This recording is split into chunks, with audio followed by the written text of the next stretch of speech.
request that I'd like to make. Kindly turn off or put your cell phone na silent mode tayo. Napaka importante po yung sermon natin sa gabing ito. The supremacy of Christ in everything. I'd like us to reflect on a profound and foundational truth of our faith, the supremacy of Christ in all things. As Christians, whether you're Protestant or Catholic, we believe that Jesus Christ is not merely a historical figure or a moral teacher, as others would like to assert. Sabi nila, magaling lang na teacher yan si Jesus. No? He is more than that. Jesus is the eternal Son of God, the Lord of all creation, and the head of the church. And our scripture today will guide us in understanding the all-encompassing companion and authority of Christ over every aspect of life and existence. The supremacy of Christ in everything. Yan po ang title natin, no? Colossians, our text is in Colossians 1:15-20. Sino po dito ang marunong magbasa? Po tayo, di ba? Basahin po natin sabay-sabay. 1, 2, 3, go! The Son is the image of the invisible God, the firstborn over all creation. For in Him all things were created, things in heaven and on earth, visible and invisible, whether thrones or powers or rulers or authorities. All things have been created through Him and for Him. He is before all things, and in Him all things hold together. And He is the head of the body, the church. He is the beginning and the firstborn from among the dead, so that in everything He might have the supremacy. For God was pleased to have all His fullness dwell in Him, and through Him to reconcile to Himself all things, whether things on earth or things in heaven, by making peace through His blood shed on the cross. The Son is the image of the invisible God.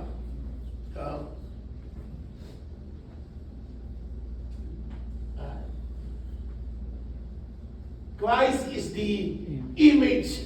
Look at the text. Si Paul po nagsulat nito. The book Colossians. Sabi niya, the Son is the image of the invisible God. So the passage begins, with a profound declaration that Christ is the image of the invisible God. Ano po isipin niyo? This means that Jesus, reveals to us the very nature and character of God. In Christ, we see God's love, holiness, justice, mercy, and truth. He is not merely a reflection of God. He is God incarnate, fully divine and fully human. And so when we behold Christ, we behold the Father. This truth calls us to worship and reverence, acknowledging that in Jesus, the fullness of God has been made. What does it mean that Jesus is the image of the invisible God? Ibig po sabihin, that what is invisible, visible na. Yung dati hindi natin nakikita because God is another being. Hindi po, our mind cannot comprehend God. Wala po. Hanggang hindi niya i-reveal yung sarili niya through Christ, hindi natin siya maiintindihan. So the invisible, ngayon ay visible na. Yung Diyos nagkatawang tao. Siya ay ipinanganak dito sa lupa. No? So, the invisible is now visible. So, God in His essence is invisible and beyond our human understanding. So, Jesus as the Son of God makes the invisible God known and visible to humanity. So, if you want to know the holiness of God, His grace, His mercy, titignan lang natin si Jesus. It's kay Jesus, He revealed the nature of God. Si Jesus ay mapagmahal. Therefore, si God, mapagmahal. Nauunawaan natin, naiintindihan natin kung anong ibig sabihin ng pagmamahal ng Diyos. Titignan lang ho natin si Jesus kasi siya yung visible. Nag-guess niyo po yan? No? So, the image of the invisible. Yan. So, Christ is the image of the invisible. That make Him supreme because Jesus Himself is God. As the title of our sermon, Supremacy of Christ in Everything. Why He is supreme? Because He is the image of the invisible God. Ibig sabihin, God manifested Himself to His Son, Jesus. Kung doon hindi natin maunawaan, hindi natin maintindihan, kasi hindi nga natin kaya. No? Kasi ang Diyos ay hindi po natin katulad. No? So, He manifested Himself. So, through Jesus' life, yung teaching ni Jesus, yung character niya, then we can see what God is like. He is the perfect representation of God's nature. Hindi lang po perfect, kundi exact. Yung likeness ng God. So yung divine attributes ng God ay makikita natin kay Jesus as God ay, ang Diyos ay banal, si Jesus ay banal. Yeah? Kung ang Diyos ay mapagmahal, si Jesus ay mapagmahal. Naunawaan natin yung love ng God pag nakikita o na-encounter natin si Jesus. Yung mercy, the attribute of God is merciful. Si Jesus is merciful. So, through Jesus, we understand the attributes of God. In His life on earth, we have seen how gracious and merciful and loving Jesus is. Nakita natin yan sa gospel. No? Namatay ito. So, let's continue. Sabi ni Paul, God, Jesus is supreme because He is the image of the invisible God. That through Christ, God became visible. So, this means that Jesus reveals to us the very nature and character of God. Basahin mo natin, for in Him, all things were created, things in heaven and on earth, visible and invisible, whether thrones of powers and authorities, all things have been created to Him and for Him. Balitan po ako. There are times, sabi ni Paul, when we need spiritual milk. Ibig sabihin po, yung mga teachings na basic, elementary, na para sa mga believers. Pero sabi ni Paul, St. Paul, may time na kailangan kumain ng karne. Hindi pwedeng gatas lang. Kaya yung sermon natin ngayon, mapapasin nyo, medyo doctrinal. Hindi ito yung mga feel good na sermon. Ito po yung kailangan natin gamitan ng utak, gamitan din natin ng puso. Kasi because I want us to understand, magkaroon tayo ng understanding kung sino talaga ang Diyos. No? Kasi kung titignan natin, bakit ito mahalaga. No? So what does it mean when we say that Jesus is fully human and fully divine? Kasi sabi natin, Jesus is the incarnate God, and He is fully, sabi sabi ni ni Saint Paul, he is the Son is the image of the invisible God, the firstborn over all creation. For in Him all things were created, things in heaven and on earth, visible and invisible, whether thrones or power. He is before all things, and in Him all things hold together. He is the head of the church. He is the beginning and the firstborn from among the dead, so that in everything He might have the supremacy. Again, I'd like to reiterate that when we talk about Jesus, we are talking about God who was once invisible and now visible.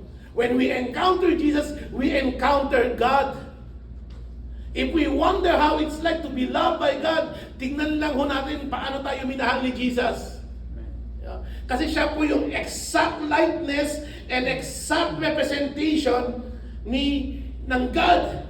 So, yung divine attributes ng God ay nakikita natin kay Jesus. So, Jesus is, paano yung pastor?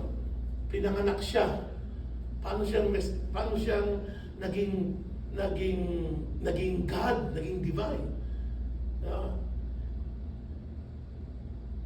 We Christians, we believe in the two nature and one person. Jesus is fully human and fully divine. Tanong natin, Pastor, what does it mean when we say Jesus is fully human and fully divine? Mayroon po noong unang panahon, yung panahon po ni Pope Leo I, yung unang Pope po ng Catholic Church. Nagkaroon kasi ng issue noon ng Nestorian controversy. History tayo. Nestorian controversy, sabi nila, ay, si Jesus, kan lang yan. Nag-a-appear lang, nagmumukhang divine lang. Pero totohanan, human lang siya.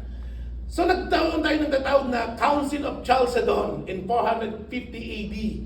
Yung pong king ng Constantinople, o ibig sabihin ngayon ay yung Turkey, nag-convene, tinawag lahat ng mga pare, mga magagaling na church father at that time. And si Pope Leo I, ang Pope at that time, meron siyang representative. Yung natin na Chalcedonian Declaration. Ibig po sabihin, nagkaisa ang mga pare, our church father, sabi nila, no, Jesus is fully human and fully divine. Ito po natin, sabi nila,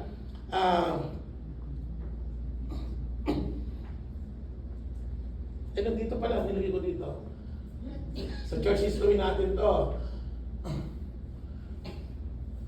Yan. Chalcedonian definition, 451 AD.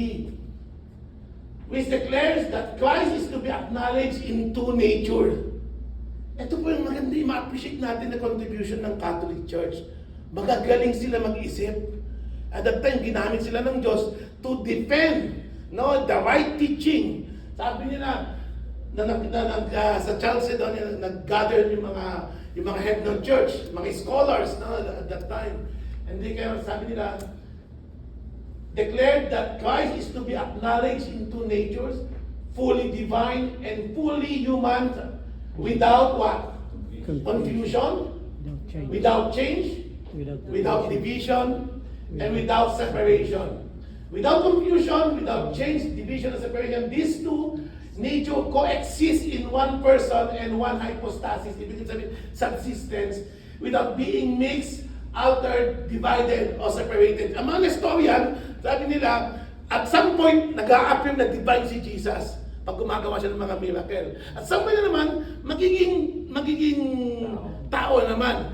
Sino may katuwaan niya ngayon? Iglesia ni Cristo, Jehovah's Witness. Yun galing dyan sa controversy na yan. Kaya sila noong unang panahon po, yung mga hindi naniniwala sa Chalcedonian Declaration, sinusunog ang mga yon. Mga Nestorians. Oo. Yan ang Nestorian controversy. Kaya napakahalaga pong mag-aral ng salita ng Diyos. Mga time na ganito na pinag-uusapan natin para tayo natututo. Di ba no? So, 451 AD, tagal na yan. No? Tagal na. Oh, so that's how the Lord used the church, no, to combat false teaching.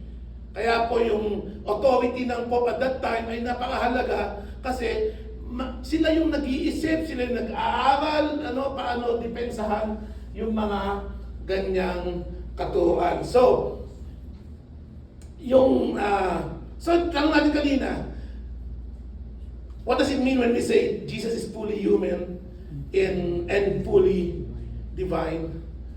This doctrine na pinakahawakan po natin assert that Jesus Christ as the second person of the Trinity possesses two distinct nature, human and divine, united in one person. So yung divine nature ni Jesus, ibig sabihin, Jesus as the Son of God has existed eternally with the Father and the Holy Spirit. Sabi ng Iglesia ni Cristo, hindi pinanganak siya. Ibig sabihin, Jesus is created. Hindi po create si Jesus. Even before the existence of the world, nag-exist na si Jesus with the Father and the Holy Spirit. John 1:1, in the beginning was the Word, and the Word was with God, and the Word was God, sabi ni John. No? And dito sa Colossians, sabi din ni Paul. No? So yung eternal, yung divine nature niya, ibig sabihin, hindi pwedeng i-create si Jesus. Kaya nga siya dumaan kay Mary, Virgin Mary. No? Yun po yung Immaculate Conception. Jesus, that's a miracle. No? So that's the divine nature, eternal siya.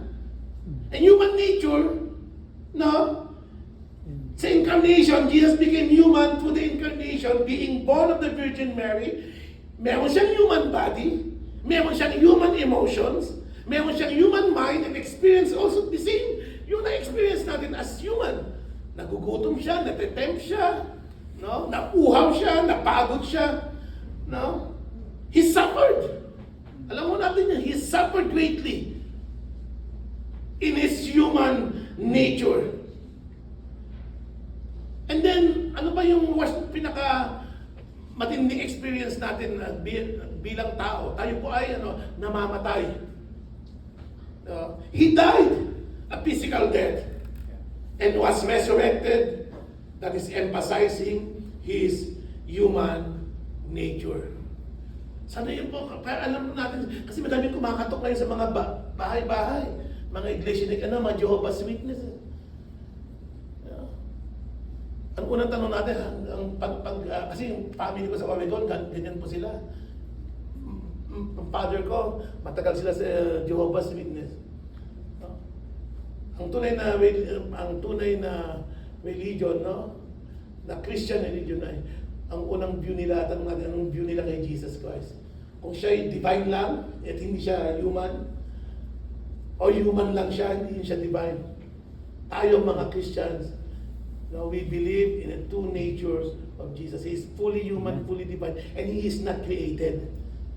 Hindi siya created. Because why? Sabi ni Paul, because Christ is the creator of all things. Paano yan? So, for in Him all things were created.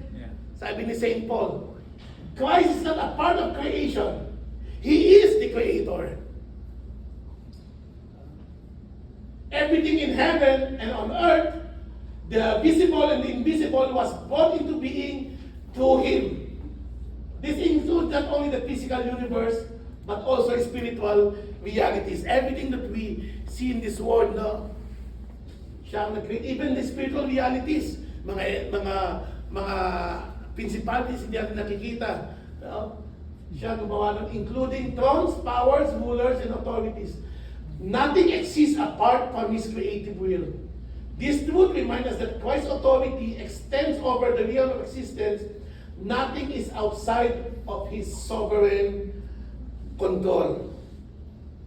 Kasi sabi, marami pong mga false teaching, no, na tulad niyan, Iglesia ni Cristo, Jehovah's, mga kulto, na si Jesus ay created siya. No? Ipinanganak siyang tao. No? Therefore, He is created. Pero ang testimony ng Scripture testimony ng mga church fathers, testimony ni Paul, and all, that Christ is the creator of all things. Hindi po siya created.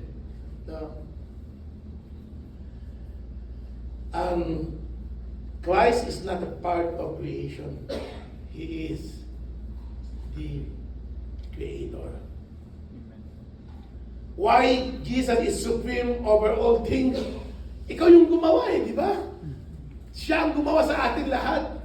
Therefore, He is supreme of all things. And last, itutuloy ko po yung next na, kasi hihimay-himayin natin. Pagbalik ko, itutuloy natin yung ibang part. No? So, dito na tayo din diyan sa, sabi ni Paul na, ulitin natin, He is before all things, and in Him all things hold together. In Him all things hold together. Sabi dito. Ayan, He is He is before all things, and in Him all things hold together. Ibig pong sabihin yan, Christ is the sustainer of all things. Yeah? Christ is the image of the invisible God. Christ is the creator of all things. Thirdly, Christ is the sustainer of all things. He is before all things, and in Him all things hold together. Sabi ni Paul, Christ is not only the creator, but also the sustainer of all creation. The universe continues to exist and function because of His sustaining power. Every breath that we take, every heartbeat, every sunrise and sunset is a testament to His sustaining grace. This truth should fill us with awe and gratitude, recognizing that our very lives are upheld by His loving hands. The fact na nagising ka this morning dahil lang kagustuhan ng Diyos. Amen. Amen? The fact na gumaling ka sa iyong sakit ay dahil yan sa kagustuhan ng Diyos. He is the sustainer of His creation. Ang mga farmers who harvest their crops, dependent sila sa rain and sunshine. Na sino pa nagpo-provide nun? Ang Diyos. When God created us, dito at sabi ng mga deist, nang create ng God ang mundo, ay umalis na siya, iniwanan na niya ang mundo, bahala na. No. Hindi po ganon. What He created, He also sustained them.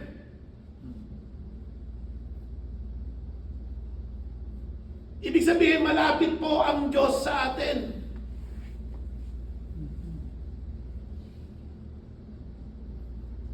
Ang tao, kaya po siya nakakaranas ng matinding kalungkutan, walang kasiyahan sa buhay, parang walang purpose and meaning,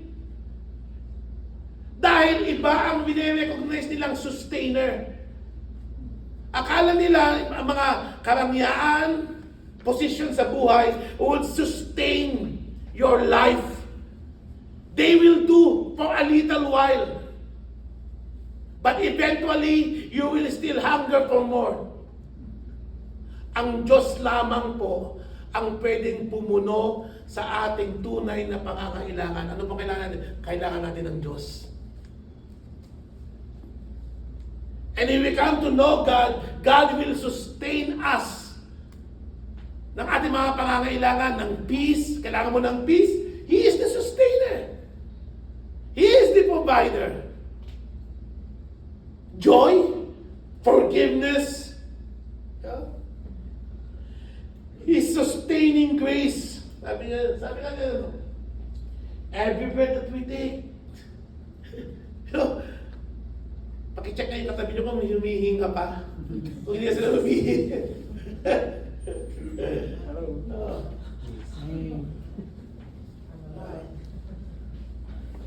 Every breath of breathing, every heartbeat.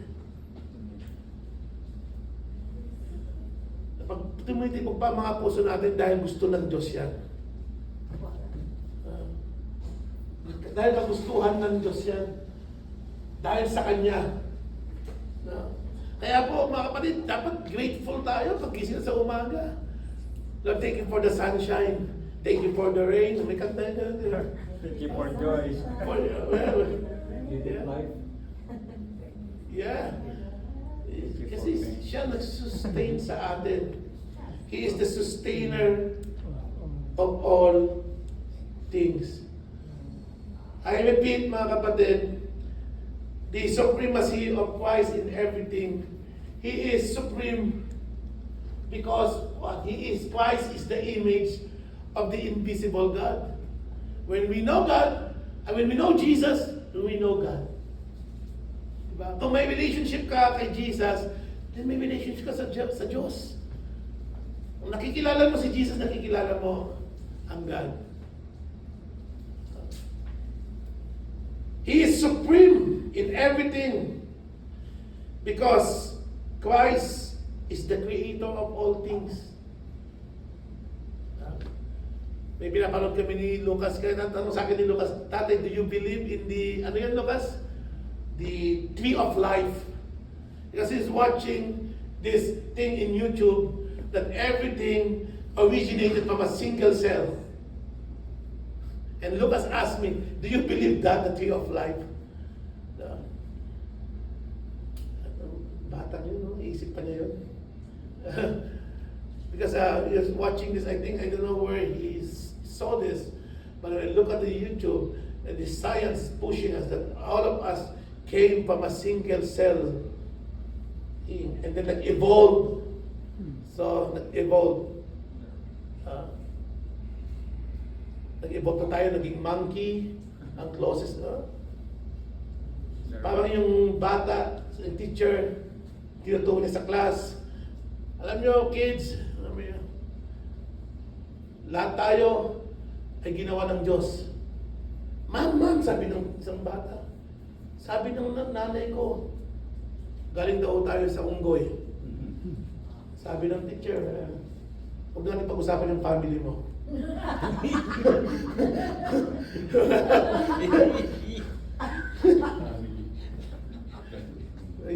Sabi naman isang teacher,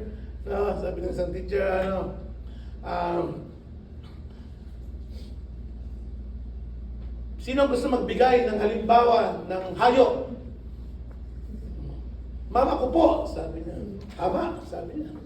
Sabi ng teacher, mama ko po. Di ba yung mga advice na?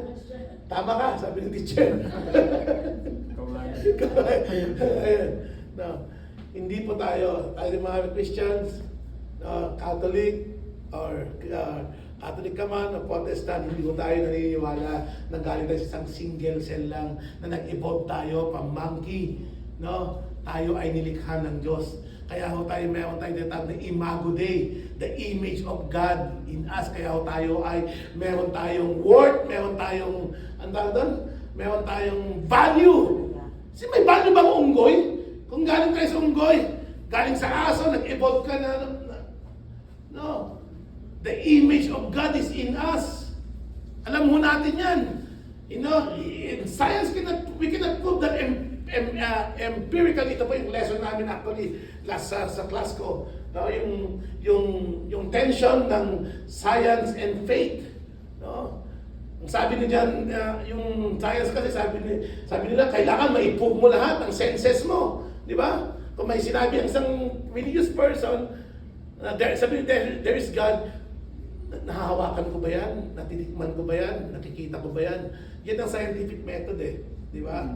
Ang tayo, yung faith, yung hindi mo siya pwedeng i-prove in an empirical manner, parang poetry and all. So yung sa class namin, yung ng theology ng Friday, we're talking about yung relationship ng faith and reason.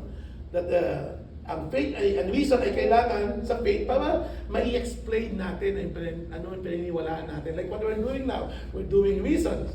Right? At sabi ko dun sa teacher ko, evangelical, nabasa ko yung book ni John Paul II. Ang book niya na Fidelis et Ratio, Faith and Reason. Sabi ni John Paul II. Tama ba yun? Pope John Paul II. Pope John Paul II. Sabi niya, both faith and reason ay gift ng God sa atin.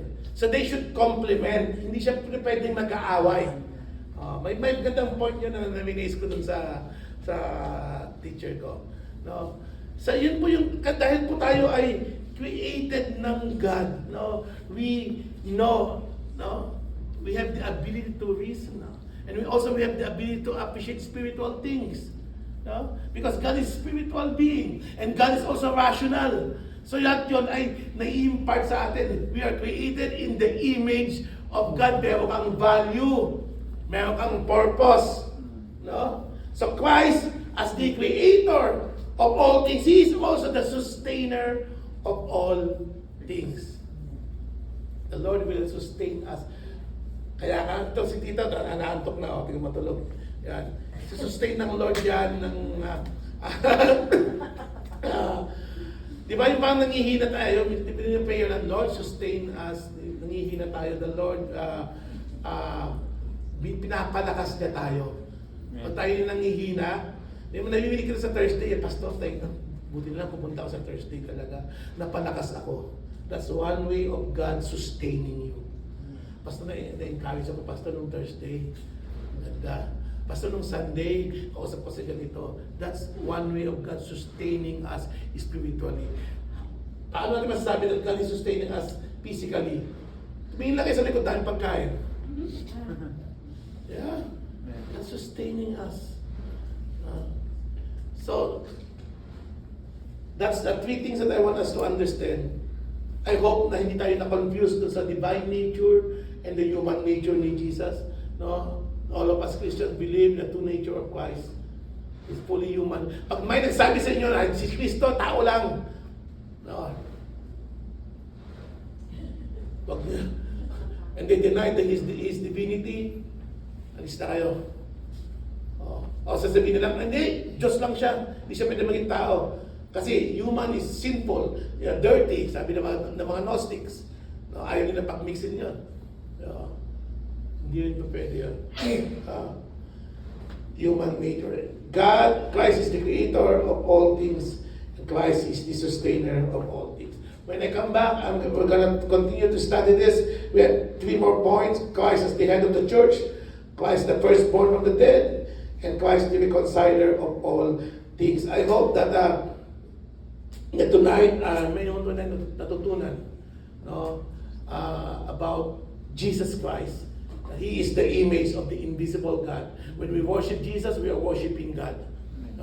When we encounter Jesus, we encounter the true God, the God of Israel, the God of Jacob, the God of Moses, the God of David. And that's it, mga kapatid. I hope na may na-pick up po tayo sa tulong ni Pastor Mayan. Amen. Amen. God bless us all.